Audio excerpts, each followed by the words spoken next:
The big, not so easy. Good times stopped rolling for BYU in New Orleans, but they didn't go down without a fight.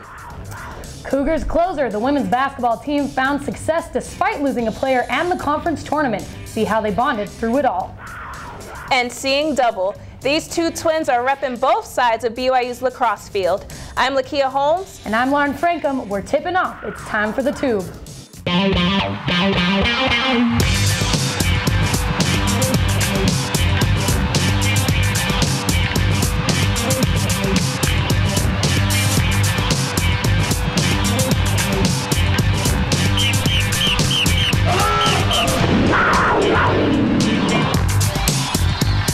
Hey everyone, you know that saying that all good things must come to an end? Yeah, I've never hated that saying more than right now. You know what? I feel you. And unfortunately, the Cougars' magical season has finally come to an end, Lakia. You probably didn't think covering Brian's spot would be so depressing today. No, not at all. We sent Brian Grimmett down to the Big Easy.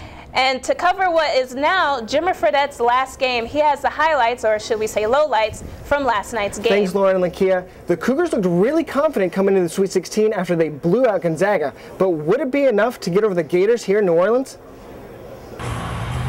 Cougars trying to get to the Elite Eight for the first time since Danny Ainge in 1981, and Jackson Emery, he came out ready to play. Here with a 3, he finished with 9 points, but Florida playing Jimmer tough. 15 minutes in, and he still hasn't scored a bucket until right now. Nifty little inside move and the lay-in, but he can pass too, and here he does, dishing out the assist to Steven Rogers for the 3. They'd go into the locker room all tied up. Second half now, and Jimmer looking a little beat up, but would it affect his shooting? Well, I don't think so. Here he is crossing the half-court line and nailing the deep 3.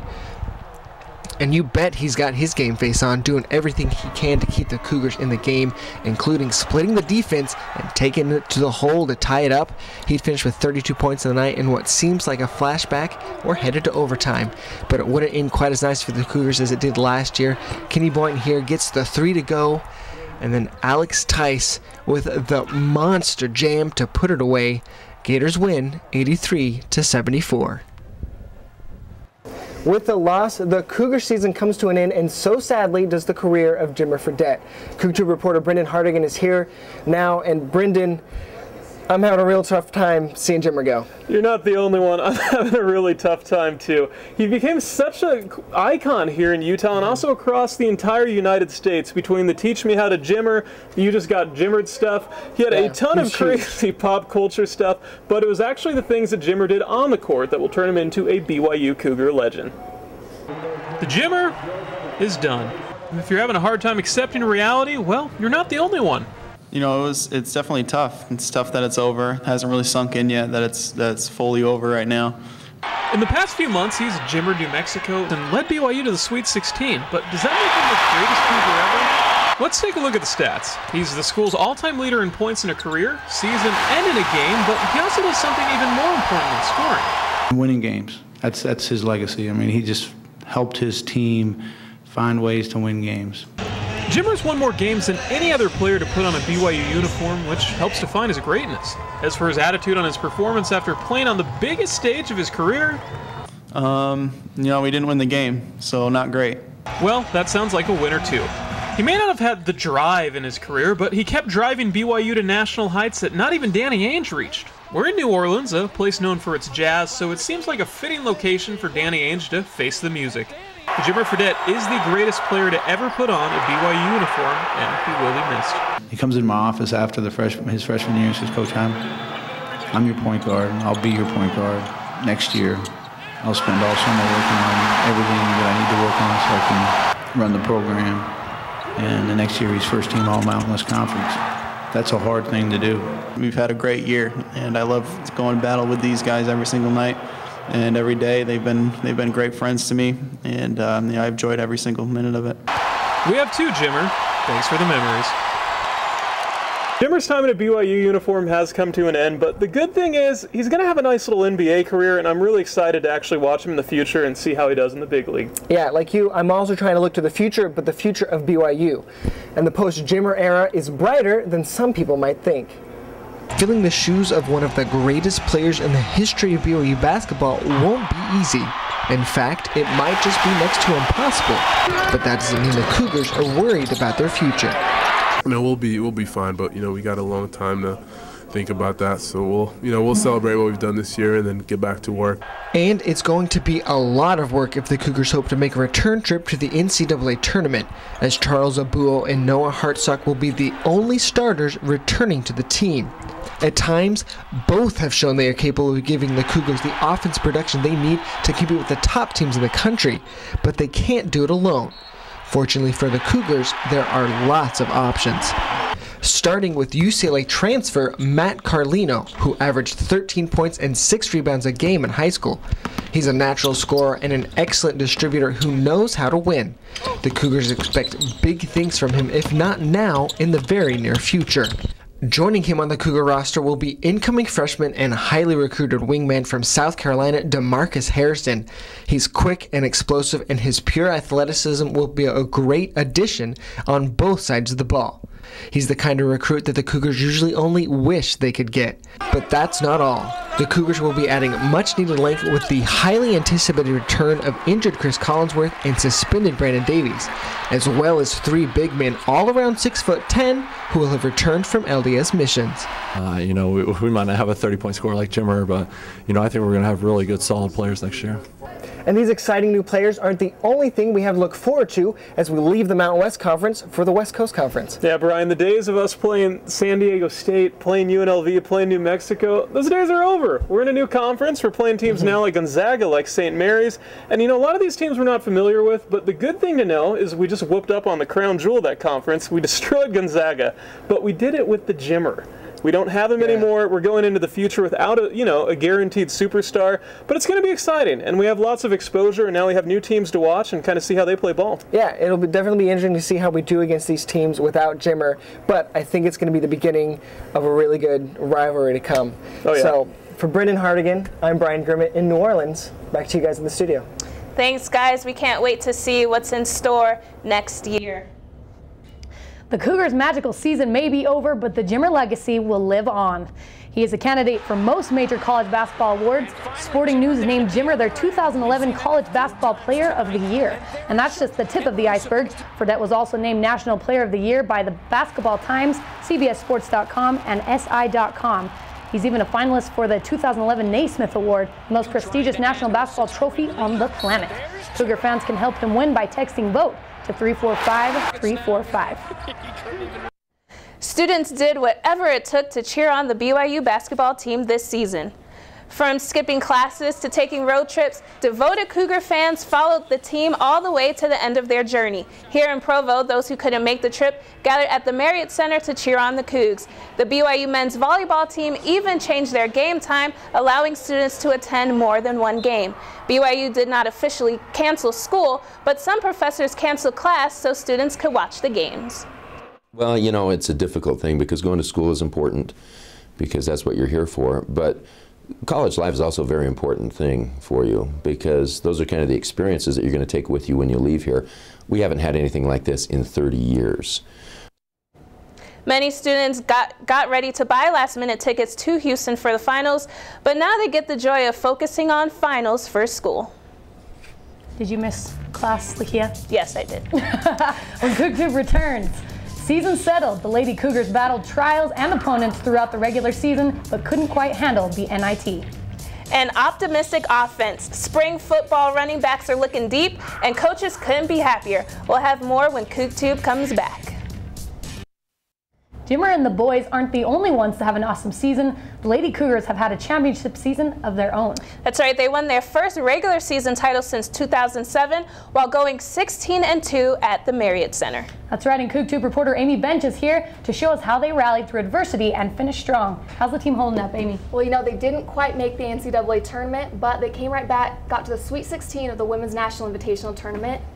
BYU has gone through a lot as a team, but they grew together and ended the season with 27 wins.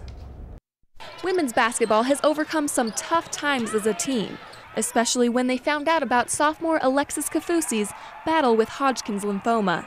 Our team is rallying around this and kind of using this more as a a time to bond and become closer together. Just as a team, we bonded together, and we knew that we wanted to fight hard for her because she's going to be fighting hard this next little while.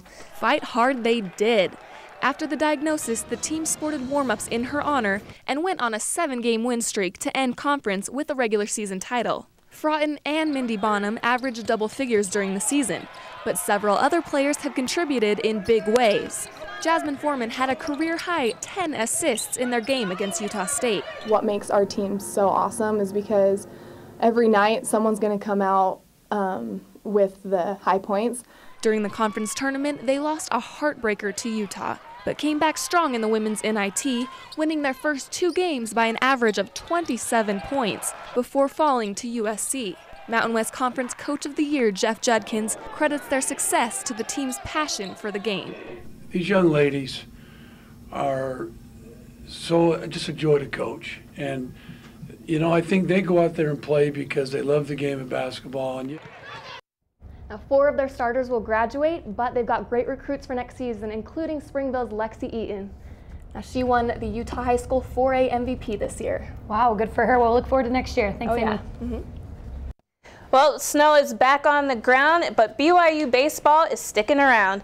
In the season home opener, the Cougars scored 6 runs against San Diego State in the first inning alone. The Aztecs tried to recover with 3 runs in the 4th, but BYU showed them who's boss, scoring 2 more runs for a final score of 8-4. This victory brings the Cougars to a 2-2 conference record. The BYU softball team also showed their dominance as they destroyed the Weber State Wildcats. The game got off to a great start when Cougar Stacey Graham started a 6-run rally with a single. Freshman Carly Duckworth hit a 3-run homer to cap off the 3rd inning, and the Cougars tacked on 3 more runs to beat the Wildcats' final score 9-1. And basketball might be over, but not to worry, Cougar fans. Football is here to save the day. After 2 weeks of spring football practice, the depth charts are starting to fill in. CoogTube reporter Tommy Herman explains what we can expect this season from 2 of the most important positions. Quarterbacks and running backs can make or break your season. Luckily for the Cougars, those are 2 of their strongest positions right now. The early decision to name Jake Heaps the starting quarterback puts the team miles ahead of where they were last spring. I'm more experienced, I know what I'm doing, and just leading the football team, and I think that's the biggest thing is that, we have a clear-cut leader, and it wasn't like that last spring. The quarterback spot is perhaps BYU's greatest advantage. They're 4 deep at that position with plenty of talent to spare. Last season, the quarterbacks and running backs were 2 of the most productive units on the field. This season, they look not only to match that productivity, but surpass it. As the Cougars look to build on the second-half success of last season, they will rely heavily on their backfield. Yeah, I think right now that's the strongest part of our offense. Those running backs are the stable force. They're the experienced force. Brian and JJ, and then, Josh learning and growing. We're going to count and rely on them in a significant way. The game plan for now is to continue with the 3-man show, but that's not to say one of them won't emerge as a staple running back later in the season. Whoever has the opportunities is going to take full advantage of it. I know Brian and JJ, they're real competitive guys, so I think as a 3-headed monster, I'm loving it, but, some of us might stand out more than others in individual games. BYU has 9 players duking it out for carries, but for now, they plan to start their running regiment from last season. JJ DeLuigi, Brian Correa, and Joshua Quezada. With these 2 starting positions set, the Cougars are well on their way to another successful year. In the IPF, Tommy Herman, CoogTube. Bronco says he has seen more competition in spring camp this year than ever before, and the running corps demonstrate that more than anyone. He says he's excited to see what they will do this fall. You and me, Bronco. When CoogTube returns, teammate twins. The BYU lacrosse team boasts not only a top 5 ranking, but an all-star pair that are playing both sides of the field. Team bonding. With 10 newly returned missionaries on the men's soccer team, they're more in sync than a boy band. Stay tuned. The BYU rugby team tried their way past Cal and into the #1 spot in the nation last weekend. BYU put up 90-plus points on both Colorado and Air Force in just 3 days. Leading the team was junior Ryan Roundy, scoring an unheard of 7 tries in the win over Colorado. With players like Roundy, BYU is ready to scrum it up tomorrow at 1 on South Field against Colorado State. And sticking with intramural sports, twins Jarrett and Jacob Houghton represent the BYU lacrosse team on both sides of the center field line. CoogTube reporter Rachel Schwartz got the inside scoop on the brotherly bond that has taken the Cougars by storm. With Jared on offense and Jacob on defense, the two are nothing but a perfect pair when it comes to using their twin powers and tearing up the turf for the Cougs. Jared and Jacob Houghton have lived parallel lives since the day they were born and continued that trend when they both chose to come play lacrosse together at BYU. Well, we're twins. We do everything together. I mean, we got married 6 weeks apart, so there's like not too much of a difference. The twins may share an unbreakable bond, but don't let that fool you. A competitive drive still exists between the dynamic duo when it comes to being the best on the playing field. It's hard to really say who's better, because if you think about it, Jared scores goals because he plays offense, so most people think he's better, but I keep people from scoring goals so he can score goals. So technically, he's good because of me. Head coach Matt Schneck loves what the Houghton brothers bring to the team and says their twin synergy makes for a fun atmosphere and great connective play during games. They both contribute so much. You know, matter of fact, one of the reasons why we moved Jacob to defense is we wanted him on the field all the time. And so we knew that if we moved him to defense, left Jared on offense, we'd get those guys on the field as much as possible and they'd have a great opportunity to contribute. Coach Schneck and the Cougars are happy to have the inseparable set on the team. And although it's been said there's one evil twin in each pair, the Houghton brothers can't fathom being anything but alike. Evil twin? We're both awesome. So we're not evil. We're masterminds together. So we can't be evil. Or maybe we're both evil. Oh, what did you think about that, huh? Jared and Jacob certainly are twin-tastic. Catch the Houghton brothers in action tomorrow night when the Cougars take on the Chapman Panthers at 7 p.m. on the North University Field. Lauren? The undefeated BYU women's soccer team will see if UNLV can throw off their groove. They kick off twice tomorrow against the Rebels in Las Vegas. So far this season, only Arizona State has managed to score a single point against the Lady Cougars. And spring sports are in the air, and that means men's soccer as well. But the players are struggling to find their team chemistry. CoogTube reporter Katie Baker shows us how the team's trying to become more unified in time for the upcoming season. Before the sun even rises, the men's soccer team comes to practice energized and pumped to train.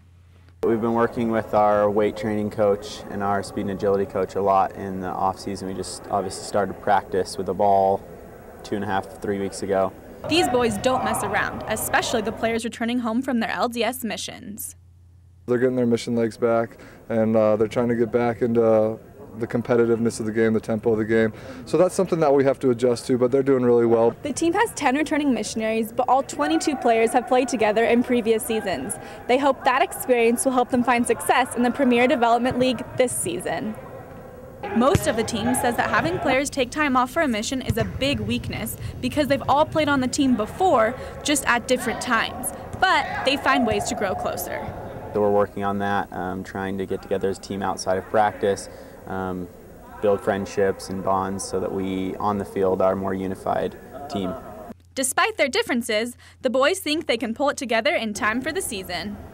There's been moments where you can definitely see the chemistry's building and everyone's comfortable. You're learning how to play with that player, and it's becoming more effective. At the indoor practice facility, Katie Baker, CoogTube. The team plays a preseason game at UNLV tomorrow. They hope to use that to see how in sync they really are and what still needs improvement for this season.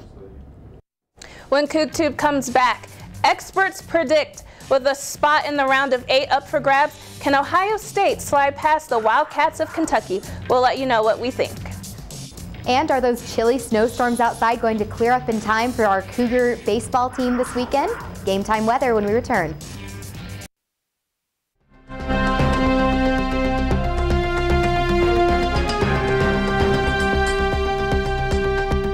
All right, Haley, so I was walking up to the studio today. I saw a kid wearing shorts and a big winter coat. I'm pretty sure he's a little confused about the weather. Yeah, I'm pretty sure BYU fans in general are just confused. I know, and you know what? I think the weather is also mourning our loss yesterday. If we look outside right now, we can see that it is just coming down like crazy. I mean, look at that snow. BYU campus is just covered. And right now the temperatures are right at 41 degrees, and it's going to feel a little bit cooler than that because of a pretty high humidity rate right now, so lots of water in the air. It's going to feel like it's in the upper 30s. But the showers that are scattered across the state of Utah should clear up by this afternoon, but then tonight there's a 30% chance that they'll come back, and the temperatures are going to go down to as low as 29 degrees, and the humidity is going to skyrocket up to 67%. So it's still going to feel pretty chilly out there. These storms that we're seeing across Utah right now come from a parent storm, if you will, that's been hitting California pretty hard over these past few days.